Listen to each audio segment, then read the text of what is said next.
Okay, so in a sexual reproduction, we always require a female gamete, right, and a male gamete, right? So we always require a female gamete and a male gamete for a sexual reproduction. These two gametes, fuse together to form the zygote, right? So what is zygote basically? Zygote is basically a fusion of the male and the female gamete. It's a product, right? It's a product, as in when these two gametes fuse together, it forms the zygote, correct? Now after this zygote, the production of a zygote always happens after the process of fertilization, right? This undergoes cell division and then it forms fruits, seeds, and then from there through germination a new plant is formed. Let me just take you through it once more. See, there are this pollen, there are from the pollen grains there are certain cells, right? And you have the ovules. So this is the male gamete and this is the female gamete, right? So both of them fuse together and there is this process called fertilization. They undergo a process called fertilization and then they form the zygote, right? What is a zygote? Zygote is basically a cell which has got a nucleus and all the remaining other organelles. Then what happens? The zygote grows up into from that one unicellular cell, so it grows up to the ovary grows up to a fruit. And Ma'am, may I share a fact about zygote? Yeah, please do go ahead. Ma'am, it's not quite related to science, but it's like the last word in the dictionary. That's all. Oh, okay, that's good. Okay, the last alphabet Z and then Y. Yeah, it had to be correct. Okay.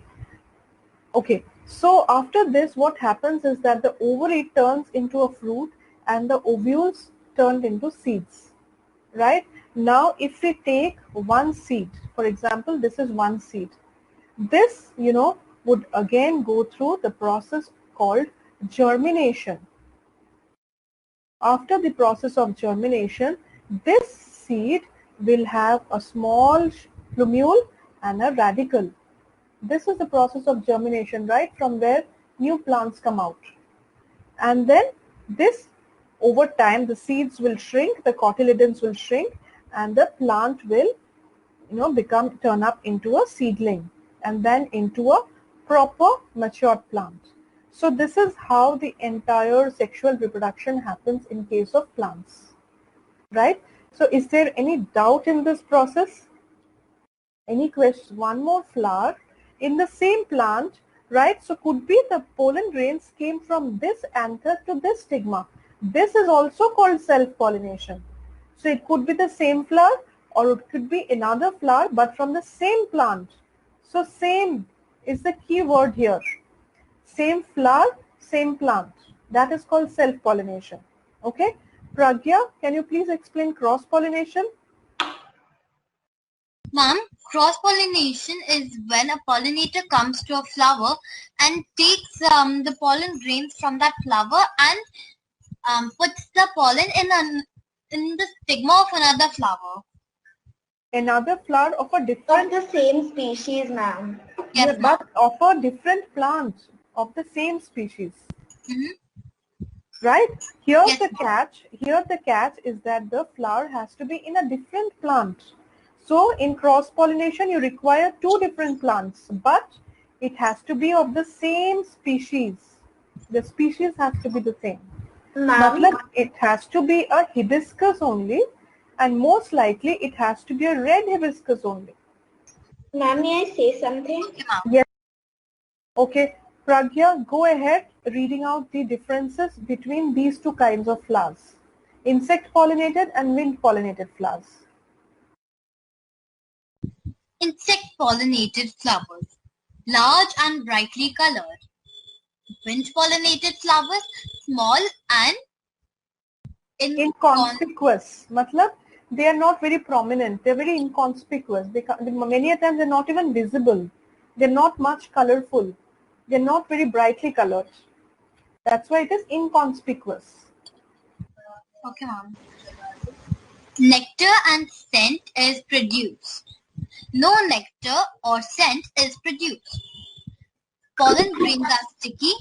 Pollen grains are dry. Pollen grains are produced in less quantity. Pollen grains are produced in large quantity. Correct. Now, can you tell me why do these insect pollinated flowers have to be so brightly colored and so conspicuous and so beautiful and fragrant? Why do they have to be so decorative and ornamental? Ma'am, can I answer? Yeah, I'm asking you. Ma'am, they have to be large and beautiful because they have to attract insects. If the insect do not see something that's not large or beautiful, they would not get attracted towards that flower. Correct.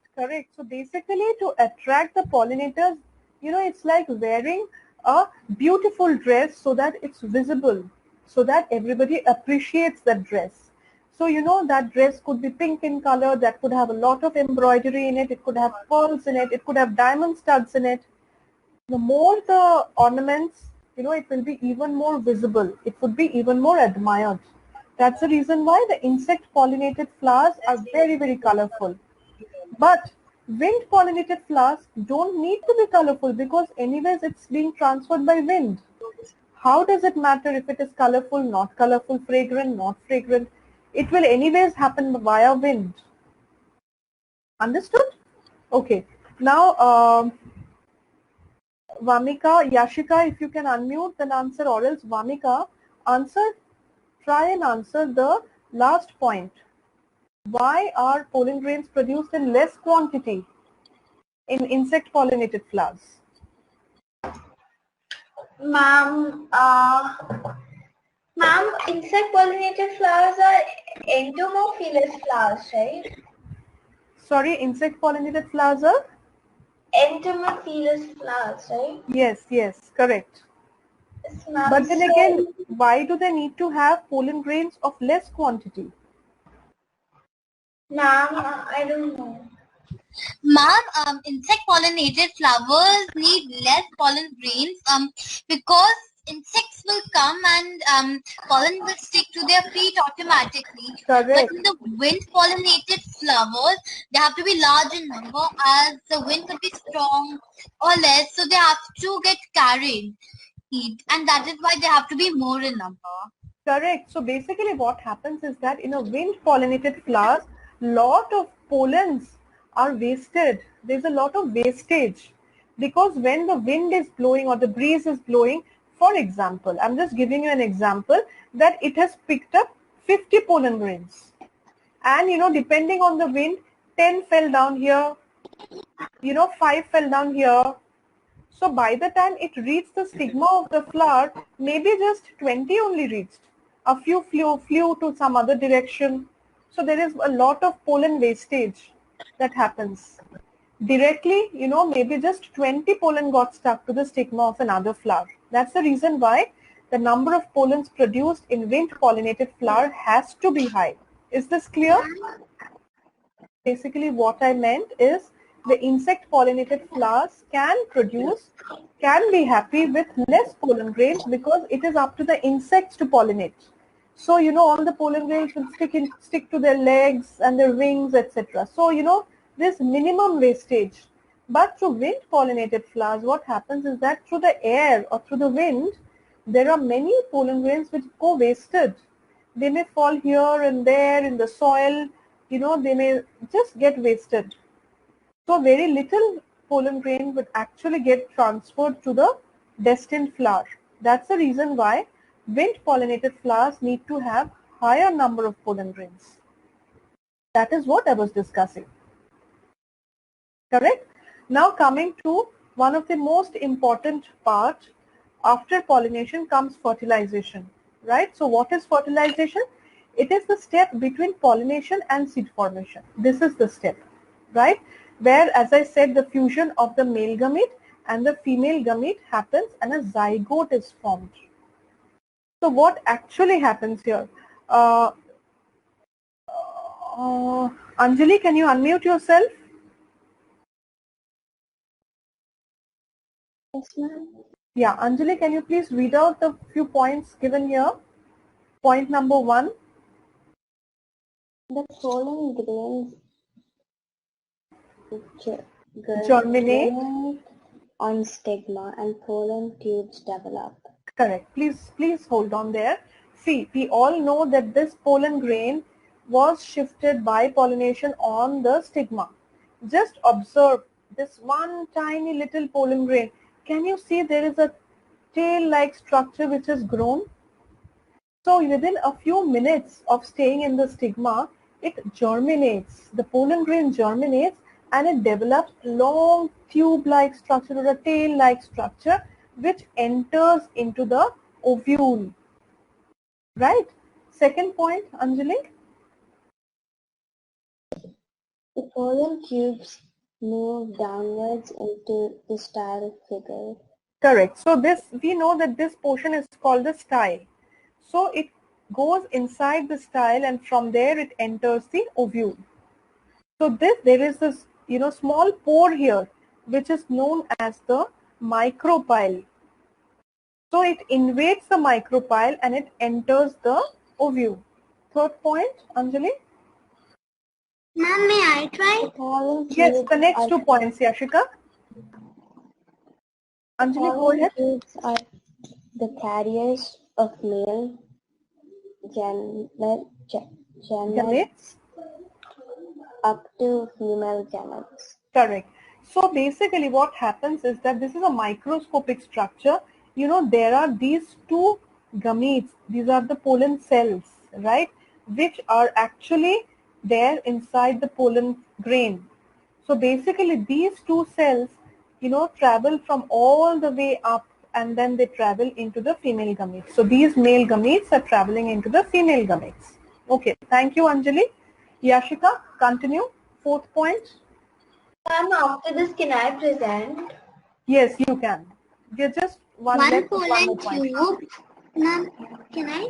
Yeah, please go ahead.